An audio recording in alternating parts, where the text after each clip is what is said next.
Buen día, este es el resumen de las actividades Aprende en Casa del 1 de diciembre para sexto grado. Comenzamos con matemáticas, el tema es ventas y ganancias. Observa en tu libro de texto de matemáticas de sexto las gráficas circulares de la página 39 y 40. Los porcentajes te dan una idea de la cantidad de paletas que tienen que pedir a cada sabor para que no le sobren ni le falten. Lee el desafío número 22. Postres, que está en la página 41 y 42 de tu libro de texto. En la gráfica se muestra el porcentaje y el total de ingresos mensuales por la venta de los productos en la paletería. Siempre hay página 41. Vienen unos datos que tienen en la tabla. En la primera columna está el nombre de cada producto, en la segunda el precio unitario de cada pieza y en la tercera la cantidad vendida. ¿Qué información podemos obtener a partir de la gráfica circular de cada producto? ¿De qué manera esta información te puede ayudar a obtener los datos faltantes? Analiza qué puedes hacer con el pastel de elote y con el de chocolate y fresas, de los que tienes datos distintos en la tabla.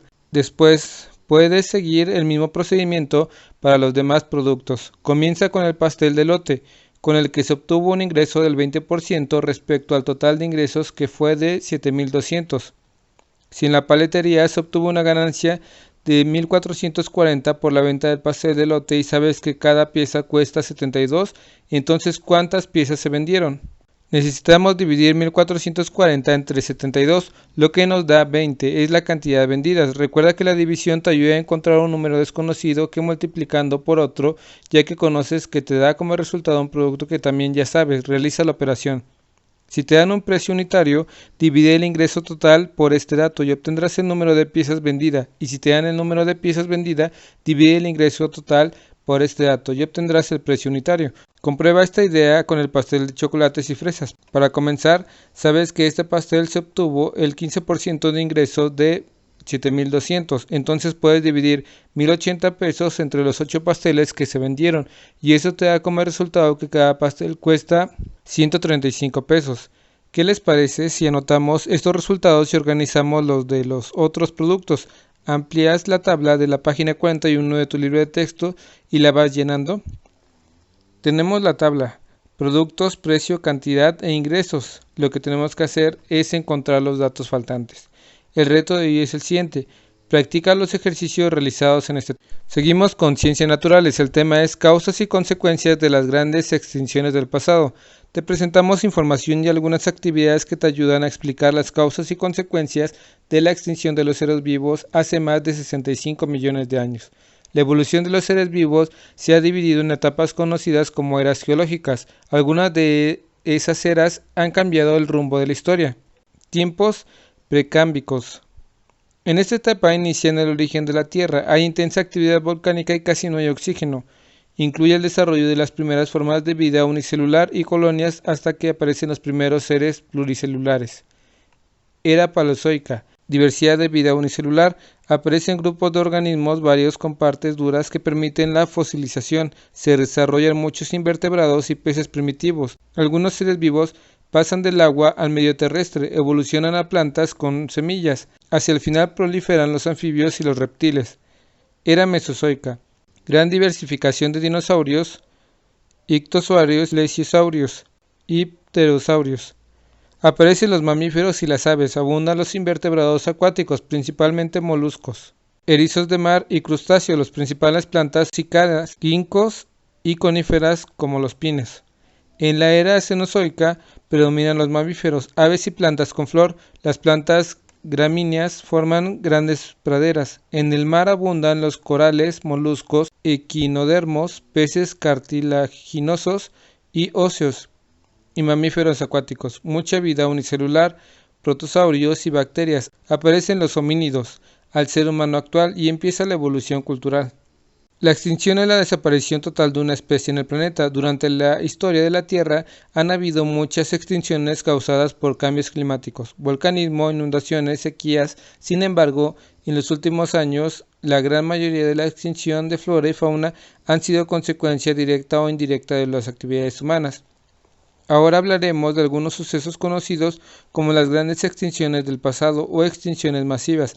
Las primeras extinciones masivas se ubican entre los periodos Ordovícico y Silúrico, hace unos 438 millones de años. Las posibles causas se relacionan con la explosión de la supernova cuyo impacto llegó a afectar a la Tierra y provocó el aumento o disminución de niveles de los océanos por procesos de glaciación. La segunda extinción no se queda atrás, ocurrió entre los periodos Devónico y Carbonífero, hace unos 367 millones de años. Las causas principales se relacionan con una gran actividad volcánica y efectos en el cambio climático. El tercer evento sucedió entre el periodo Pérmico y Trásico, hace unos 250 millones de años, y tuvo una duración de 1.000.000 de años. Se le llama la Gran Mortandad, porque es la mayor extinción que ha ocurrido en la Tierra. Provocó la extinción del 95% de las especies marinas y del 70% de los vertebrados terrestres. La siguiente ocurrió entre el periodo Trásico y Jurásico, hace unos 208 millones de años. La extinción del Triásico-Jurásico pudo deberse a eventos del vulcanismo y cambios climáticos, así como a la fragmentación de Pangea. La quinta extinción masiva corresponde a la que ocurrió entre los periodos del Cretácico y Terciario, hace unos 65 millones de años. Para terminar esta sesión, lee la 10ª jarochas dedicadas al proceso de extinción. El reto de hoy es el siguiente: escribe 2 rimas, una dedicada a la era geológica favorita y otra a tu dinosaurio preferido, incluyendo la palabra extinción. Seguimos con lengua materna. El tema es la entrevista como fuente de información. Recuerda los tipos de fuente de consulta. Observa el siguiente esquema para que te quede más claro. Revisa la información que aparece en la página 51 de tu libro de texto de español. Puedes realizar tu entrevista. Valora si existe la posibilidad de hacerla a través de una videollamada. ¿Qué personas crees que podían ser entrevistados? ¿Qué preguntas harías? Primero realiza preguntas generales en función al tema y luego más específicas en función de los subtemas, como viste en la clase pasada. Ve anotando las preguntas que se te vayan ocurriendo a ti para ir preparando una entrevista. Lo más recomendable es que tengas información de primera mano, pero si no es posible, consulta los materiales que hay en casa. Si necesitas información de internet, selecciona un buscador académico. Cuando encuentres un artículo de tu interés, revisa quién lo escribe. Revisa muy bien que la información esté actualizada y que se mencionen las fuentes de donde se obtuvo la información.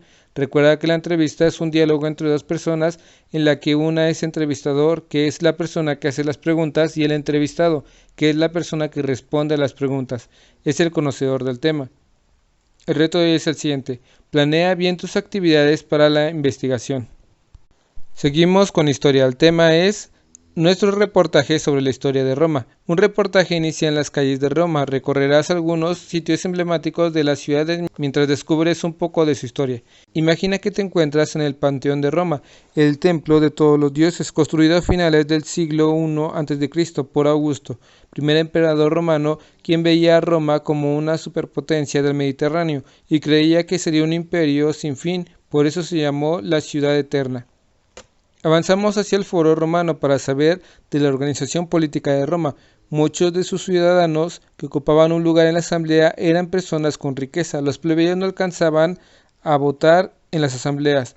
A los patricios adinerados les parecía adecuado un sistema político, pues podían manifestar sus ideas en asuntos relevantes. Cuando se logró que los plebeyos participaran en las asambleas, se construyó el Templo de la Concordia en el Foro Romano. Seguimos caminando. Nos encontramos sobre la Vía di Fori Imperial, que aunque fue construida tiempo después, nos permite recordar las primeras calzadas construidas por los romanos, como la Vía Apia, que conectaba a diversos pueblos. Los romanos fueron grandes arquitectos y edificaron grandes templos, teatros, acueductos y caminos. Julio César, quien empezó a preparar el camino para que la monarquía regresara a Roma, una monarquía disfrazada del imperio que iba restando poco a poco poder a la decisión del Senado. Aunque el Senado se resistía, tenía que reconocer que necesitaba a los emperadores para mantener un poder. Los emperadores, al ver participado en las conquistas de algunos territorios, iban adquiriendo fama entre el pueblo, así como este primer personaje, Julio César, instauró el título otorgado del emperador César. El arco de Tito, construido en la Vía Sacra en el año 80 después de Cristo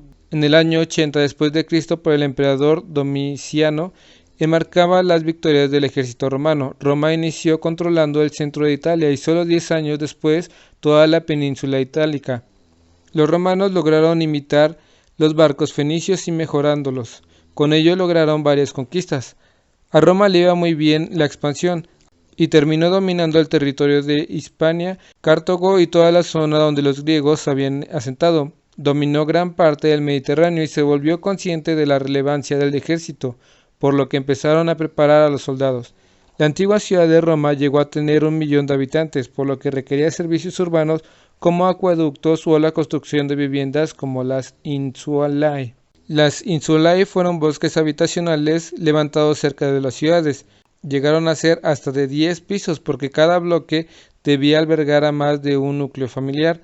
Los riesgos de vivir en una insulae eran enormes, ya que podía derrumbarse o incendiarse fácilmente. Las calles donde se establecían eran tan estrechas que las personas debían asomarse y conversar de un edificio a otro. En las ciudades se practicaban oficios como herrería, artesanía, actuación, enseñanza, entre otros. Los niños romanos se educaban en casa durante sus primeros años de vida y con el tiempo empezaban a asistir a la escuela, donde aprendían aritmética, gramática y literatura latina y griega. Además de estudiar, solían divertirse jugando a la pelota o a ser gladiadores, mientras que las niñas tendían a jugar con muñecas de marfil. Los romanos construyeron espacios de recreación como las termas. Eran baños públicos para la relajación y limpieza del cuerpo. Tiempo después, el Imperio Romano de Occidente cayó por las invasiones de los bárbaros, pueblos guerreros del norte de Europa y Asia, dando inicio a la Edad Media. La organización política, que de alguna manera continúa vigente, también les debemos la construcción de caminos y vías de transporte, de infraestructura para servicios como acueductos. Si observas, se lograron varios pasos del reportaje. El reto de hoy es el siguiente: concluye tus fichas y realiza tu reportaje.